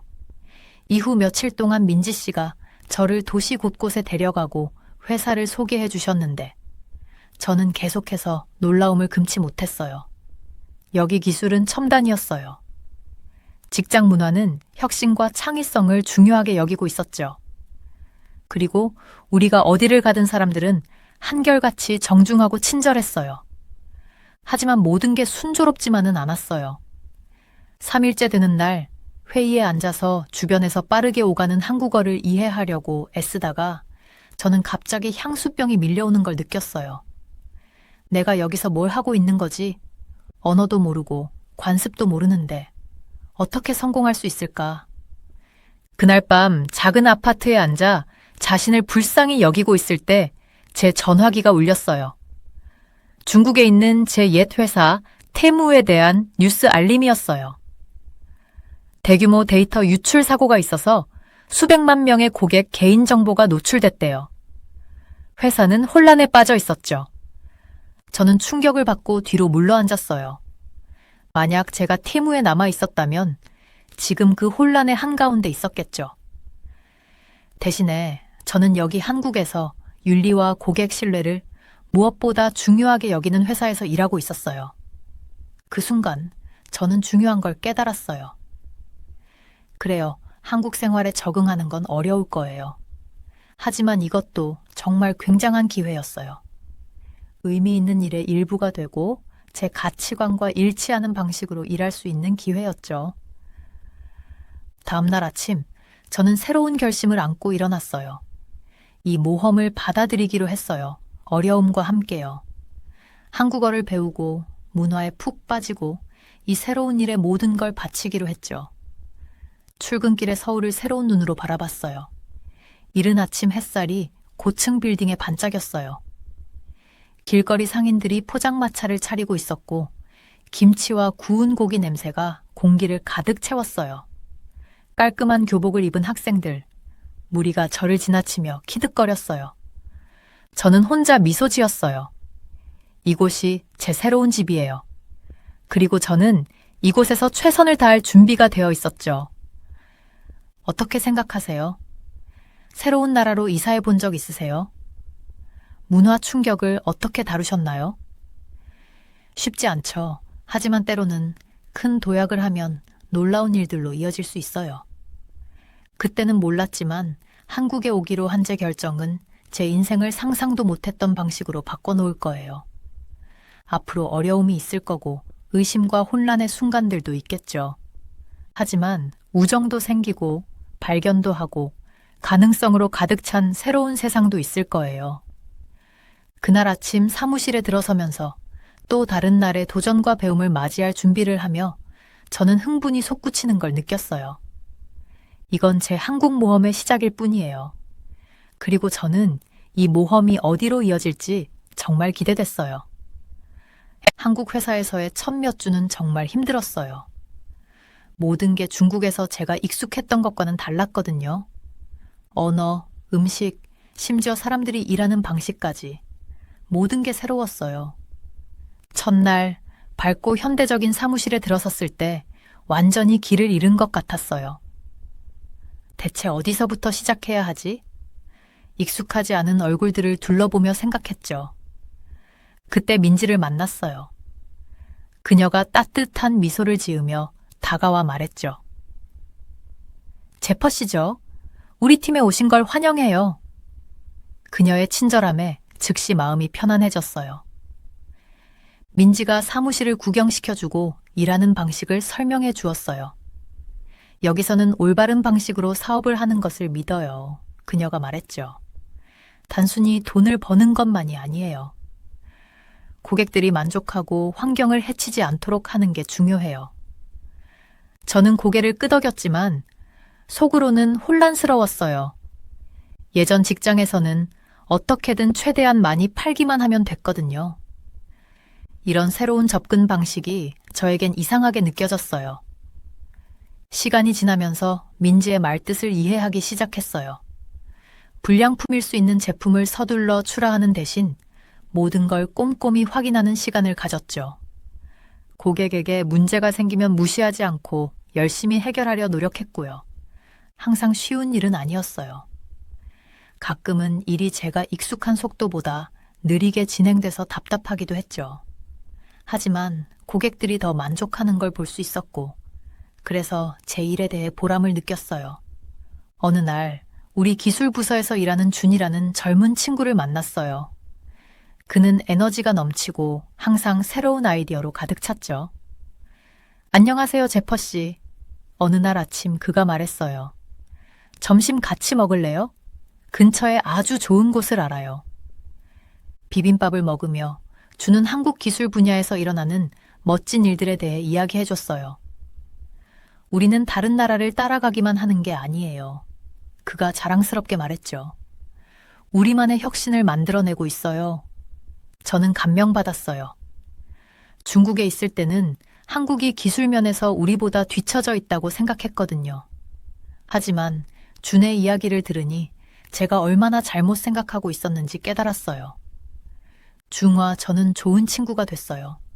그는 주말마다 저를 데리고 서울을 구경시켜주며 한국 문화를 소개해줬죠. 고궁도 가고 북적이는 시장에서 길거리 음식도 먹어보고 심지어 K-팝 콘서트도 갔어요. 준을 통해 한국을 완전히 새로운 시각으로 보기 시작했어요. 이제 한국은 단순히 제가 일하는 곳이 아니라 두 번째 고향이 되어가고 있었죠. 하지만 모든 게 순탄하지만은 않았어요. 새 직장에 온 지 2달쯤 됐을 때 김 사장님이 저를 사무실로 불렀어요. 그분은 심각해 보였죠. 제퍼 씨, 그가 말씀하셨어요. 큰 프로젝트가 하나 있어요. 우리 물류 시스템을 완전히 개편해야 해요. 엄청난 작업이 될 거예요. 그리고 당신이 이끌어주길 바래요. 제 심장이 빠르게 뛰기 시작했어요. 제 능력을 증명할 기회였지만 동시에 무서웠죠. 실수하면 어쩌지요? 정말 제가 해도 될까요? 제가 물었어요. 저는 아직 이곳에 온 지 얼마 안 됐는데요. 김 사장님이 미소 지으셨어요. 그래서 당신을 원하는 거예요. 새로운 시각과 아이디어를 가져올 수 있잖아요. 게다가 이전 직장에서의 경험도 도움이 될 거예요. 김 사장님 사무실을 나오면서 흥분과 두려움이 뒤섞인 느낌이 들었어요. 이 프로젝트는 지금까지 제 경력에서 가장 큰 도전이 될 거예요. 그 후 몇 주 동안 저는 프로젝트에 푹 빠졌어요. 최선의 계획을 세우려고 긴 시간 동안 일했죠. 일부 동료들은 회의적이었어요. 이렇게 중요한 일을 정말 새로운 사람에게 맡겨도 될까? 하는 소문이 들리더라고요. 그들의 의심은 저를 더 열심히 일하게 만들었어요. 한국에 와서 배운 모든 교훈들을 떠올렸죠. 윤리적으로 일하는 것, 품질을 최우선으로 하는 것에 대해서요. 효율적이면서도 직원들에게 공정하고 환경에도 좋은 시스템을 만들겠다고 다짐했어요. 포기하고 싶은 순간도 있었어요. 너무 크고 복잡한 일처럼 보였거든요. 하지만 그럴 때마다 제가 왜 한국에 왔는지를 떠올렸어요. 더 나은 무언가의 일부가 되기 위해서였죠. 어느 날 밤 늦게까지 일하고 있을 때 민지가 제 책상에 들렀어요. 어떻게 돼가요? 그녀가 부드럽게 물었죠. 저는 한숨을 쉬었어요. 힘들어요. 가끔은 제가 이 일에 적합한 사람인지 의문이 들어요. 민지가 제 어깨에 손을 얹었어요. 제퍼 씨, 우리가 당신을 선택한 데는 이유가 있어요. 우리는 당신을 믿어요. 그리고 기억하세요. 당신 혼자가 아니에요. 우리 모두가 당신을 지지하고 있어요. 그녀의 말에 새로운 힘이 생겼어요. 여기서는 예전 직장과 달리 서로를 진심으로 아끼고 옳은 일을 하려는 팀의 일원이라는 걸 깨달았죠. 그날 밤 집으로 걸어가면서 서울의 반짝이는 불빛들을 바라보며 결심이 솟구쳤어요. 할 수 있어. 저 자신에게 말했죠. 그리고 해냈을 때 정말 큰 변화를 만들어낼 거야. 그때는 몰랐지만 가장 큰 도전들과 가장 큰 보상들이 아직 오지 않았다는 걸요. 저희 프로젝트가 성공한 그날을 아직도 기억하고 있어요. 회사 리더들에게 새로운 물류 시스템을 발표할 때 제 심장이 빨리 뛰고 있었죠. 김 사장님, 우리 CEO가 환한 미소를 지으셨을 때 안도감이 밀려왔어요. 제프, 이건 정말 대단해요. 그가 제 손을 힘차게 흔들며 말씀하셨어요. 우리의 전체 접근 방식을 혁신했어요. 저도 웃음을 참을 수 없었어요. 몇 달 동안의 긴 밤과 셀 수 없이 많은 커피잔을 거쳐 우리는 해냈어요. 우리 팀은 배송을 더 빠르고 더 저렴하고 더 친환경적으로 만드는 시스템을 만들어냈죠. 제가 태무를 떠나 한국에 왔을 때 희망했던 모든 것이었어요. 동료들이 제 등을 두드리고 있었지만 제 머릿속에서 작은 목소리가 속삭였어요. 이게 정말일까? 내가 정말 이걸 받을 자격이 있나? 아시다시피 한국에서의 성공은 달랐어요. 태무에서는 성공이 어떤 대가를 치르더라도 경쟁에서 이기는 것을 의미했죠. 여기서는 모두를 위해 회사, 고객, 심지어 환경까지 더 나은 것을 만드는 것을 의미했어요. 큰 변화였고 때로는 아직도 그걸 믿기 힘들어했어요. 그날 밤 서울의 분주한 거리를 걸어 집으로 가면서 저는 중국에서의 옛 삶에 대해 생각하고 있었어요. 넌사인과 길거리 음식 가게에서 나는 맛있는 냄새가 고향을 떠올리게 했지만 뭔가 달랐어요. 제가 더 가볍고 행복하다고 느꼈죠. 그때 제 전화기가 울렸어요. 민지 선배님의 메시지였어요. 축하해요, 제프. 자랑스러워해야 해요. 축하 겸 저녁 먹으러 갈까요? 저는 웃으면서 빠르게 네 라고 답장했어요. 민지 선배님은 제가 한국에 도착한 이후로 저의 가이드였어요. 회사뿐만 아니라 문화까지도 안내해 주셨죠. 바비큐와 소주를 마시며 그녀는 저에게 한국의 역사, 빠른 성장, 그리고 올바른 방식으로 일을 하려는 결단에 대해 가르쳐 주셨어요. 우리가 자주 가는 식당에서 민지 선배님을 기다리면서 저는 근처 테이블에 앉아 한국어 교과서를 열심히 보고 있는 젊은 여성을 발견했어요. 그녀가 고개를 들었고 우리 눈이 마주쳤죠. 실례합니다. 그녀가 영국 액센트의 영어로 말했어요. 아까 우연히 들었는데 중국에서 오셨다고 하셨나요? 제가 고개를 끄덕이자 그녀는 자신을 에밀리라고 소개했어요. 런던에서 온 대학생이라고요. 저는 여기서 한국 문화를 공부하고 있어요. 그녀가 설명했어요. 재미있게도 저는 사실 일본에 초점을 맞추려고 아시아에 왔어요. 하지만 한국이 그냥 제 마음을 사로잡았어요. 아시겠어요? 저는 웃었어요. 정확히 무슨 말씀인지 알겠어요. 제가 말했죠.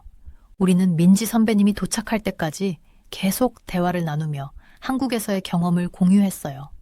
사람들이에요. 에밀리가 열정적으로 말했어요. 모든 사람들이 너무 환영해 주셨어요.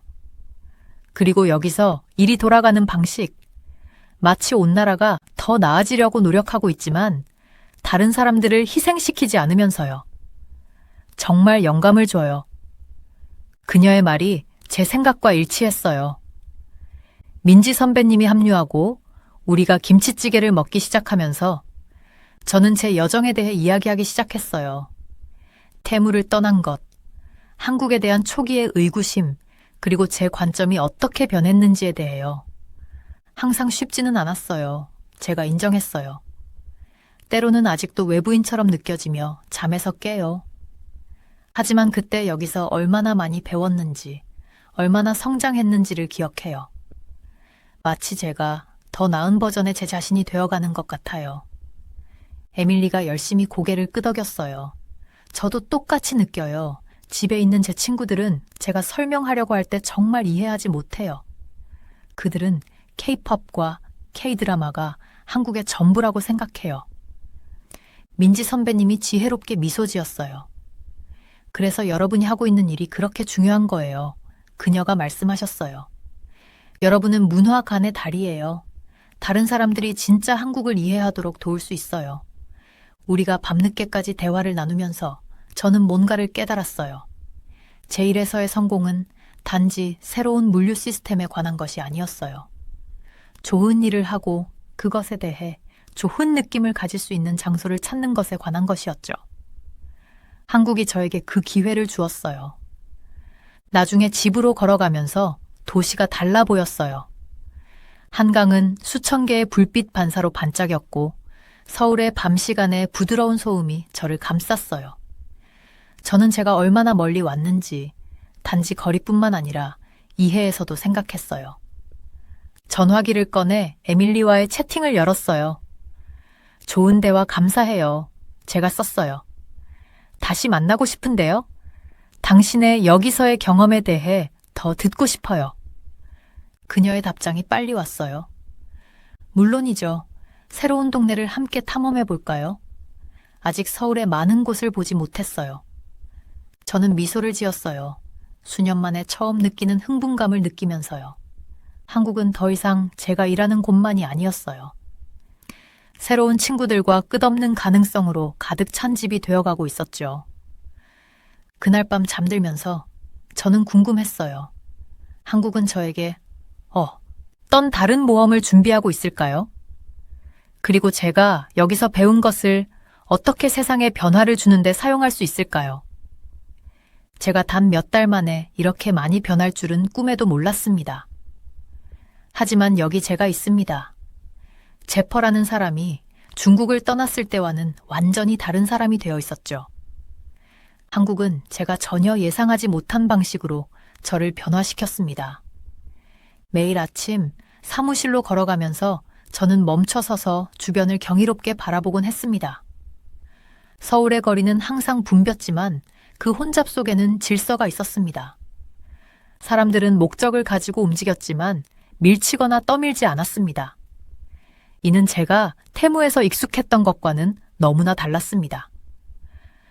안녕하세요, 제퍼 씨. 제가 사무실에 들어서자 민지의 목소리가 저를 맞이했습니다. 그녀는 이곳에서 제 멘토였고 저는 그녀에게 정말 많은 것을 빚지고 있었습니다. 안녕하세요, 민지 씨. 저는 미소로 답했습니다. 오늘 기분은 어떠세요? 네, 좋아요. 팀 미팅 준비는 되셨나요? 저는 자신감이 솟구치는 것을 느끼며 고개를 끄덕였습니다. 네, 공유하고 싶은 아이디어들이 있습니다.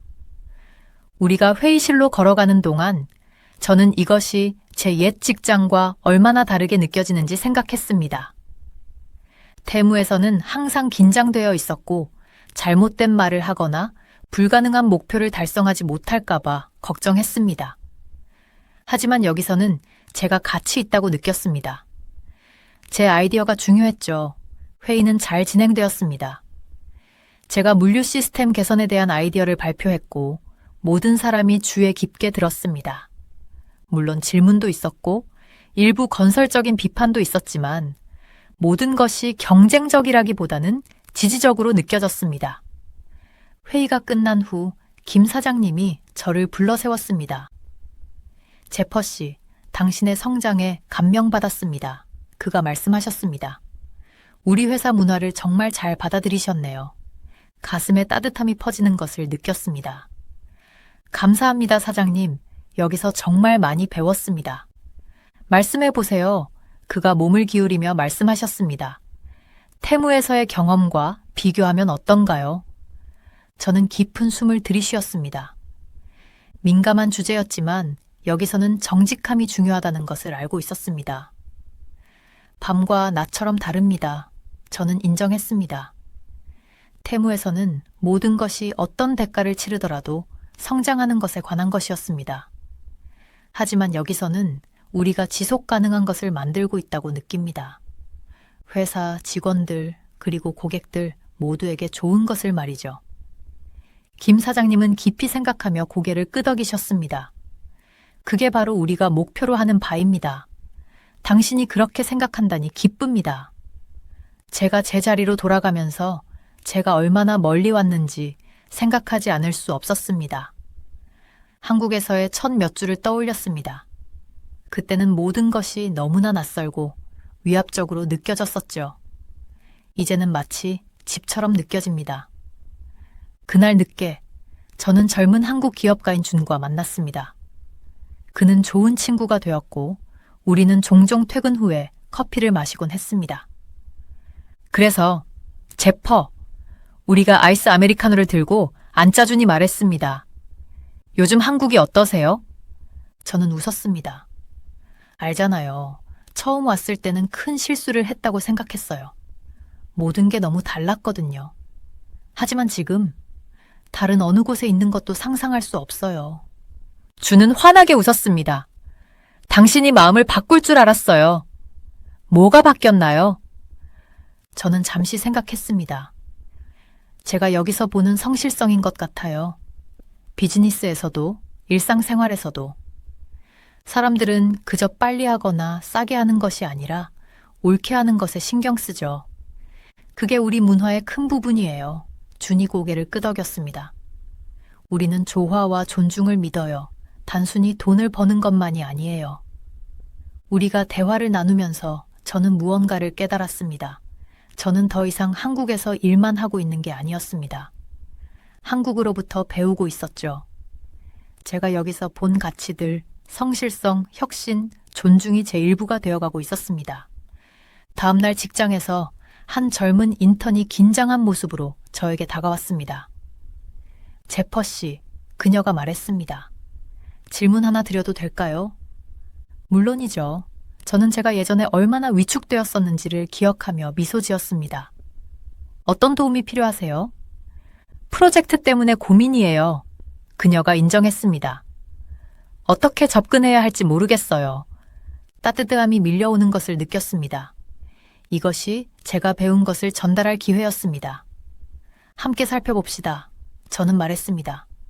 제가 처음 여기서 시작했을 때 모든 것이 너무 압도적으로 느껴졌던 것을 기억해요. 하지만 알아요. 뭐가? 점점 나아져요. 그리고 제가 도와드리겠습니다. 제가 그녀에게 지난 몇 개월 동안 얻은 통찰력을 공유하며 프로젝트를 안내하면서 저는 중요한 것을 깨달았습니다. 저는 더 이상 제 일에서 성공하는 것에 그치지 않았습니다. 다른 사람들이 성공하도록 돕고 있었죠. 이것이 진정한 리더십의 모습이었습니다.